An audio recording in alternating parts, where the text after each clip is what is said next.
Imagine this, a quiet afternoon in a suburban neighborhood, where the sun casts long shadows on the road and the world seems still.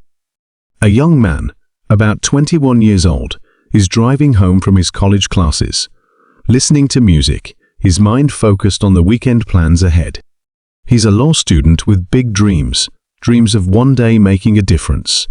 Just like his father, a decorated police captain who's been serving the community for decades. But today, everything changes. As he cruises down the street, a pair of flashing lights appear in his rearview mirror. His heart sinks. For many, getting pulled over is a minor inconvenience, but for him, it feels different. He knows all too well what these encounters can turn into, especially for a young black man. He's heard the stories, he's seen the headlines, and he's grown up in a world where his father's profession protecting and serving doesn't always protect him. His father warned him, gave him the talk about what to do if this ever happened. Keep your hands visible. Be respectful. Don't make any sudden moves. And so, he pulls over, his hands trembling ever so slightly as he turns down the music and lowers the window. The two officers approach the car slowly. They don't recognize him, of course. To them, he's just another black kid driving a nice car. Their steps are deliberate, their faces unreadable. But there's something in the air, an uneasy tension. One of the officers barks a command before even reaching the window, asking for his license and registration with an edge in his voice that feels unnecessarily harsh.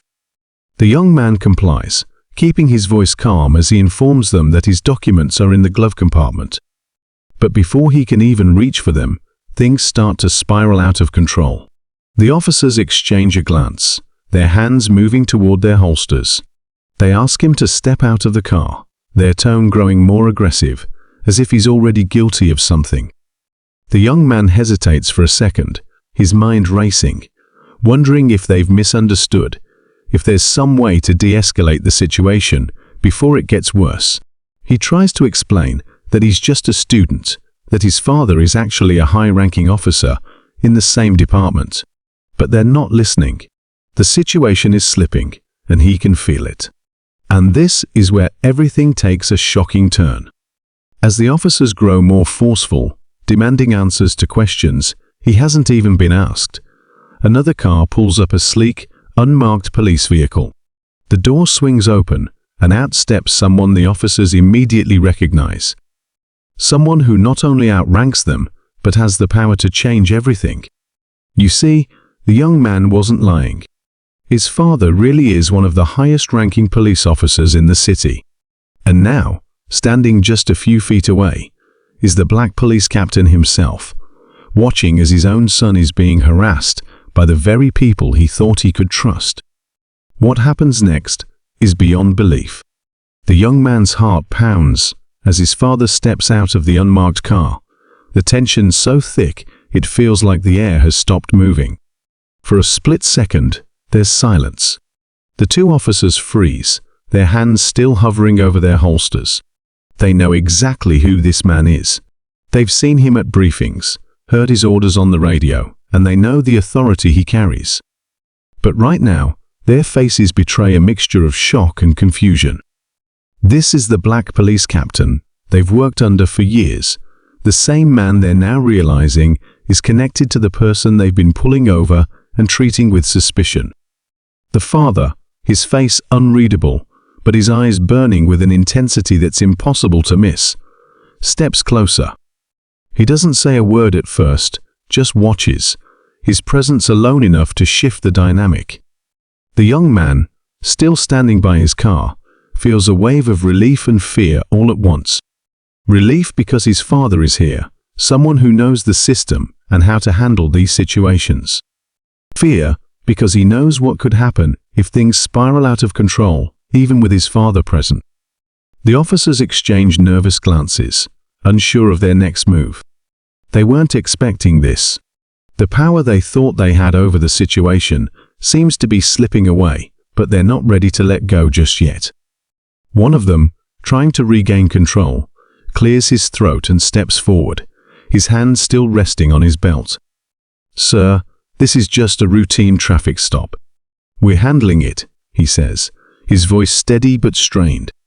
The police captain doesn't break eye contact with him, his expression a mixture of calm authority and something deeper disappointment, maybe even anger. But still, he doesn't speak. He simply stands there, watching them. The silence is deafening, and for the first time, the officers seem unsure of what to do. The young man can't take it anymore. He speaks up, his voice soft but steady. "Dad, they said I was speeding. I wasn't." I tried to explain, but he trails off, unsure if finishing that sentence will make things worse. He's seen this before. The way some officers don't care about explanations, don't listen, and act as if being black in a nice car is reason enough to escalate things. The captain finally speaks, his voice measured but sharp. "Do you know who you've pulled over?" His question hangs in the air, not just a simple inquiry, but a reminder of the stakes. The officers shift uncomfortably. One of them, the more senior-looking of the two, straightens his back and tries to maintain control. "We're just following protocol, Captain." "We didn't know." "That's the problem," the captain interrupts, his tone now unmistakably firm. "You didn't know, and yet here we are. You didn't even bother to ask before it got to this point. My son gave you every opportunity to handle this professionally, but you didn't listen." The younger officer looks down, his face flushing with embarrassment. But the senior officer tries to push back. "With all due respect, sir, this has nothing to do with who he is. We're just doing our jobs." The captain steps even closer now, his voice dropping lower, but the intensity rising. "Your job is to protect and serve, not intimidate and escalate. My son did nothing wrong, but you saw his skin color and decided he was guilty of something, didn't you?" The officers don't respond. They don't have to. The truth is written all over their faces. The senior officer starts to stammer something, an excuse or a justification, but the captain cuts him off again. "Save it. I'm not here to hear your excuses. I'm here because you pulled over my son and you treated him like a criminal before you even knew who he was." The tension thickens as the young man watches his father stand up for him in a way that feels both empowering and terrifying. He's always admired his father's strength, his ability to command respect, but he's also aware of the thin line they're all walking. One wrong word, one wrong move, and this could all take a turn. The officers seem to be realizing this too. Their earlier confidence has crumbled, replaced by uncertainty. They're trapped between doing their job and dealing with the fallout of their actions. They weren't prepared for this, a situation where the power dynamic has flipped so suddenly. The captain takes a deep breath, his frustration evident but controlled. He's seen too much of this in his career, good cops, bad cops, and everything in between. He's fought against the very stereotypes that his son is now facing. He knows the system isn't perfect, but this moment feels deeply personal. It's his son, his blood, the very thing he's dedicated his life to. Preventing racial profiling, unfair treatment, is happening to the person he loves most. "Do you have any idea what could have happened?" the captain asks, his voice quieter now, but no less intense. "What if I hadn't shown up? Would you have listened to him? Or would this have ended like so many other stories we've all heard?" The officers don't answer. They can't. The weight of his words sinks in, and the reality of the situation becomes clearer. The young man watches the scene unfold, his heart racing, but his body still. He feels a surge of pride for his father, but also a deep sadness that it had to come to this. That even with all his father's years of service, the respect he's earned, it still wasn't enough to shield him from the biases of the world. The captain steps back, taking a long look at the officers. "You're dismissed," he says quietly, but there's no mistaking the authority behind his words. The officers hesitate, but they know better than to argue. Slowly, they step back toward their patrol car, glancing at each other, unsure of what just happened. The younger officer mutters something under his breath, but the senior officer gives him a sharp look, signaling that it's time to leave. As the patrol car pulls away, the young man releases a breath he didn't realize he was holding. His father walks over to him, placing a firm hand on his shoulder. "You okay?" he asks, his voice softer now, the protective father taking over from the commanding officer. "Yeah," the young man replies, though the word feels heavy in his mouth. I didn't think it would happen like this." His father nods, understanding all too well what his son is feeling. It shouldn't have, but it did. And that's why we have to keep fighting. They stand there for a moment in silence, the tension still lingering in the air. The road is quiet again, the flashing lights now just a distant memory, but the impact of what just happened lingers. The young man knows this isn't over. The story doesn't end here, and there's a part of him that wonders what comes next. The captain, still standing tall, looks out over the road, his face unreadable once more. He's been in this game for a long time, seen things that would break most people. But this was different. This was personal. And as they both get back into their cars, driving away in separate directions, neither of them can shake the feeling that the real confrontation is yet to come. As the young man drives home, the weight of what just happened sits heavy on his chest. His father had stepped in and diffused the situation, but the encounter left him shaken. It wasn't just the fear or the humiliation, it was the realization that even being the son of a respected police captain didn't shield him from this kind of treatment. He couldn't help but wonder how many others weren't as lucky, who didn't have someone like his father to show up at the right moment. The drive is quiet, but his mind is anything but. Thoughts whirl around, questions he doesn't have answers to. What if things had gone differently? What if his father hadn't arrived in time?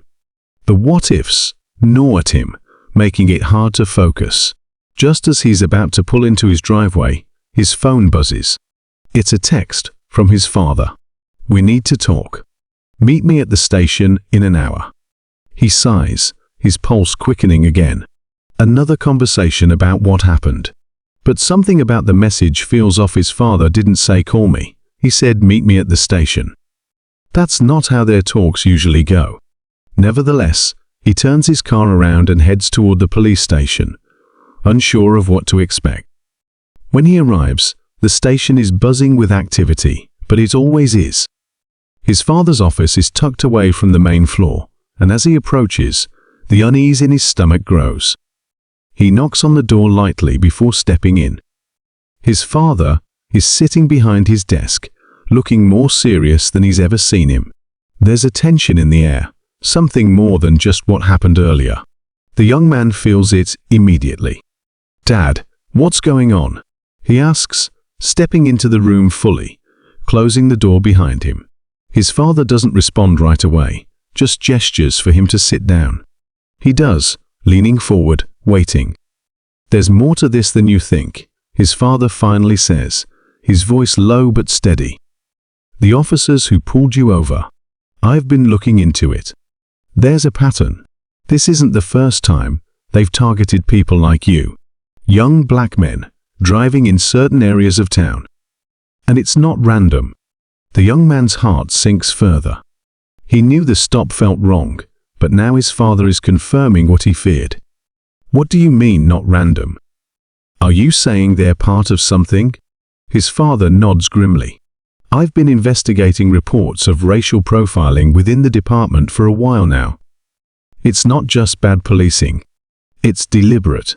Some of these officers, they've been pushing an agenda, pulling over people like you under the guise of routine stops, looking for reasons to escalate things. It's systematic, and it's been going on for longer than I'd like to admit." The young man stares at his father, stunned. He had always respected his dad's work, his belief in the system, in justice.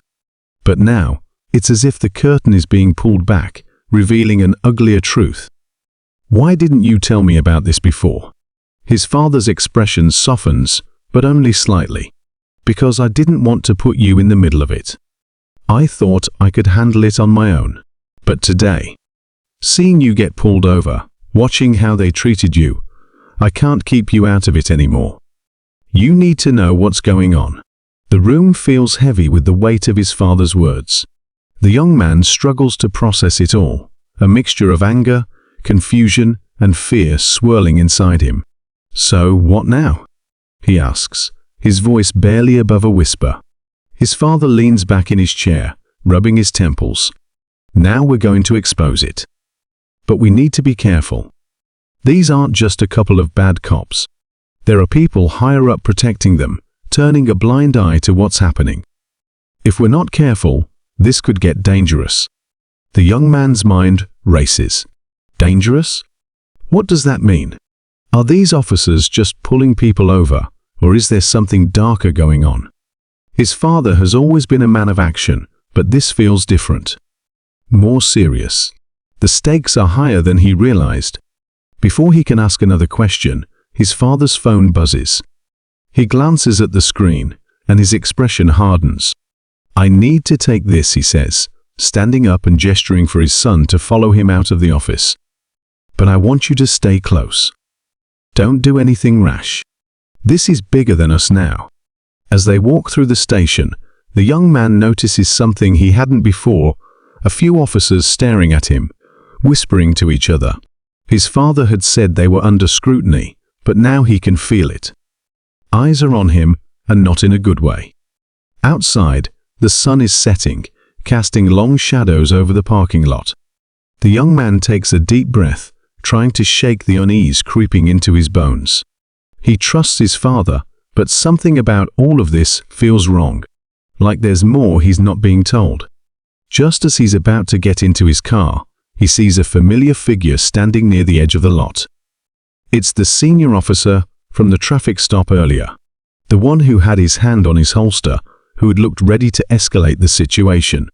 He's leaning against his patrol car, watching the young man with an expression that's hard to read. There's no mistaking the tension between them. The young man freezes for a moment, his instincts screaming at him to get in his car and leave. But before he can move, the officer starts walking toward him, a slow, deliberate pace that sends a shiver down his spine. "You think this is over?" the officer says quietly when he's close enough, his voice dripping with something almost like a threat. "You think because your daddy stepped in, you're safe." The young man's breath catches in his throat. His pulse quickens, but he stands his ground. "What are you talking about?" The officer smirks, his eyes cold. "You'll see. This isn't over. Not by a long shot." Before the young man can respond, the officer turns and walks back to his car, leaving the words hanging in the air like a dark cloud. The young man watches him drive away, his heart pounding in his chest. Whatever is going on, it's not just about a traffic stop anymore.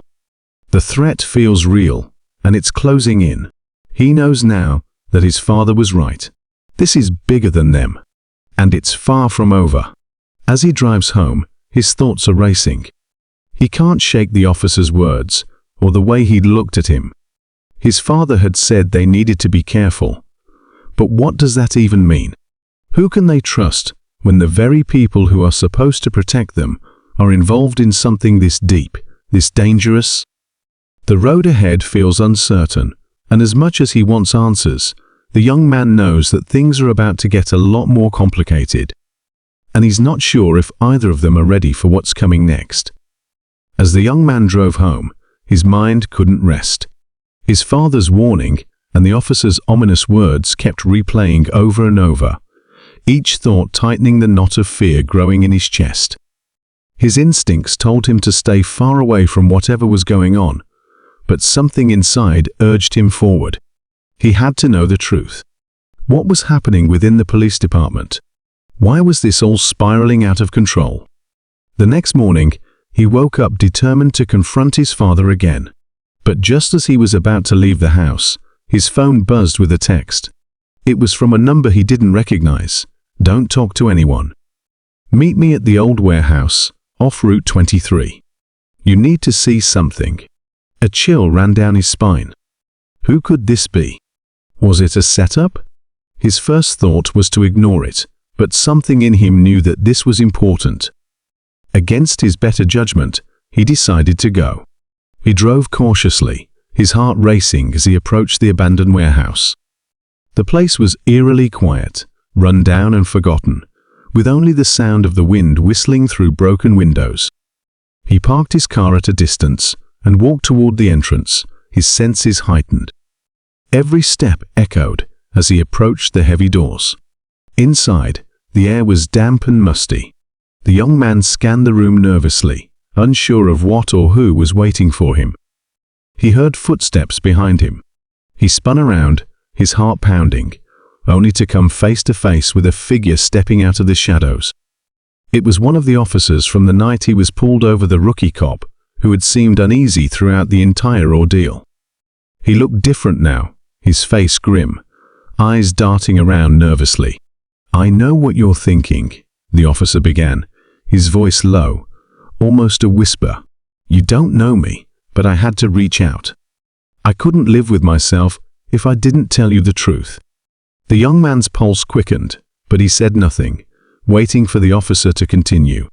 "There's something you need to know," the officer said, glancing over his shoulder, making sure they were alone. "This whole thing, it's not just about racial profiling. There's something bigger happening. The guys who pulled you over, they're part of a network, and it goes deep. It's not just about targeting people like you, it's about money, power, and control. They're tied up in something dark, and they use stops like yours to cover their tracks." "What are you talking about?" the young man asked, his mind racing. "What does any of this have to do with me?" The officer took a deep breath, as if what he was about to say was dangerous even to speak aloud. "They're smuggling drugs. Weapons too. It's been going on for years, hidden right under everyone's noses. They use routine stops, like the one you were caught in, as a front, a way to divert attention. They target young black men because they know no one will question it, no one will think twice. But the real reason they're pulling people over, it's to move the merchandise, keep the operation running. And they've been getting away with it because no one inside the department dares to speak up. Until now." The young man's head spun. This couldn't be real. He wanted to believe it was all a bad dream, something his mind had cooked up, but the fear in the officer's eyes told him otherwise. "Why are you telling me this?" he asked. "Why now?" The officer looked at him, his face filled with regret. "Because I was part of it. I didn't know at first. I thought I was just doing my job, you know. But then I saw the patterns, the stops that didn't add up. I started asking questions, and that's when they came after me. They threatened me, my family. I couldn't just walk away. But I can't stay silent anymore. You need to get out of this town. You and your father." Before the officer could finish, the sound of screeching tires echoed from outside. The young man's heart sank. "They're here?" the officer said, panic flooding his voice. "You need to go. Now." But it was too late. The doors burst open, and several officers stormed in, led by none other than the senior officer from the night of the stop. His cold eyes locked onto the young man, a twisted smirk curling on his lips. "Well, well," he said, stepping closer. "Looks like you've been poking around where you shouldn't." The young man's mind raced, but there was nowhere to run. The officer who had tried to help him stood frozen, guilt written all over his face. "This is what happens when you cross the line," the senior officer sneered, pulling out his gun. "You thought you were untouchable because of your father, didn't you? But nobody's untouchable." Just as the senior officer raised his gun, a loud voice rang out from the entrance. "Drop the weapon." It was his father, flanked by a group of federal agents. The tension in the air snapped as the senior officer hesitated, then slowly lowered his weapon, a look of pure hatred on his face. The agents moved quickly, arresting the corrupt officers, while the young man stood in shock. His father approached him, his face a mixture of relief and anger. "I told you to stay out of it," he said, pulling his son into a tight embrace. "But I'm glad you didn't. It was over or so it seemed. The corrupt officers were taken into custody, and the truth about their operation was about to be exposed. But as the young man and his father walked out of the warehouse, something still felt off. The weight of what had just happened clung to them both, and neither could shake the feeling that this wasn't truly the end. As they reached the parking lot, the young man's phone buzzed with another text, from the same unknown number. "This isn't over. You don't know how deep this goes." He froze, showing his father the message. His father's expression darkened, and he glanced around, scanning the area as if they were being watched. "We'll deal with it," he said, his voice low. "But we can't trust anyone. Not yet." The young man nodded, understanding now that the battle they thought was over had only just begun. The young man stood in the parking lot, staring at the message on his phone. His heart pounded as he read the words again. This isn't over. He could feel his father's presence next to him, silent but alert, the weight of the situation sinking in for both of them. For a moment, it felt like the world had slowed down. The corrupt officers had been arrested, but the truth was far bigger than they realized. The senior officer had been right. It wasn't just about them, or about a few bad cops. There was something much larger at play, something that had been building in the shadows for years. His father's hand rested on his shoulder, a steadying force amid the chaos. "We need to move carefully now," his father said quietly, his voice low but filled with urgency. "Whoever sent this message knows we're getting closer, and they won't stop until they've covered all their tracks." The young man nodded, feeling a mix of fear and determination swell inside him. The danger hadn't passed, but he wasn't going to back down now. He and his father had come too far. He had uncovered a corruption so deep it had poisoned the very people meant to protect them. And now, he was more determined than ever to bring it all to light. Over the next few days, they worked together, piecing together the clues they had gathered. The rookie officer, who had tipped him off, had gone into hiding, too afraid to speak publicly, but his information had opened a door that led them deeper into the underworld of the city's law enforcement. They uncovered hidden bank transactions, secret meetings, and encrypted communications linking several high-ranking officers to a network of drug smuggling and illegal weapons trade. Each revelation was a punch to the gut. It wasn't just a few officers, it was a sprawling conspiracy that involved people at the highest levels of power. People his father had worked with, trusted even. It was hard to believe that such darkness could exist so close to home, but the evidence was undeniable. One night, while the young man and his father were going through files they had managed to obtain, there was a knock at the door. They froze, exchanging a look. Whoever was outside wasn't expected. His father motioned for him to stay back as he approached the door cautiously. Opening it just a crack, his father was greeted by a man in a dark suit, his face unreadable. "Captain," the man said, his voice calm but authoritative. "We need to talk." The young man's father tensed, but stepped outside, closing the door behind him. The young man couldn't hear what was being said, but he watched through the window as his father and the man spoke in hushed tones. After a few minutes, his father returned, his face set in grim determination. "That was someone from Internal Affairs," his father said, his voice tight. "They're onto the same thing we are, but they need more before they can act. And they're not sure who they can trust." It was clear now that they were running out of time. The higher-ups were scrambling to cover their tracks, and if they didn't move quickly, the entire investigation would be buried. The young man felt the weight of it all pressing down on him, but he knew what had to be done. They had to go public. They had to expose everything, even if it meant putting themselves at risk. They gathered everything they had: documents, recordings, testimonies, and reached out to a trusted journalist who had built a reputation for exposing corruption.